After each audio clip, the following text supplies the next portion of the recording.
नमस्कार, माझे नाव Vaishnavi Shivdas Jambhulkar, BA final इयरची विद्यार्थिनी आहे.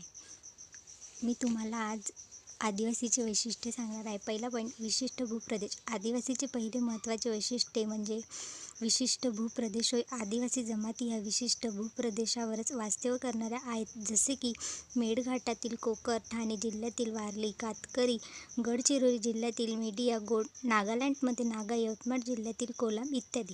पॉईंट 2, समाज, बोलीभाषा. एका विशिष्ट भूप्रदेशावर राहणाऱ्या आदिवासी भाषा ही एकसमान असते.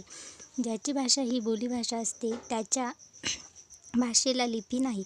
प्रत्येक आदिवासी जमातीची भाषा ही स्वतंत्र व वेगळी असते, जसे की गोंड जमातीची गोंडी भाषा, कोरकूची कोरकू भाषा इत्यादी. पॉईंट 3, नवीन शोध व तंत्रज्ञानाचा अभाव. आदिवासी समुदायात शोधाची गती ही अतिशय मंद असते, तसेच त्याचे तंत्रज्ञानही अतिशय मागासलेले आहे. आजही शिकारीकरिता ते धनुष्यबाण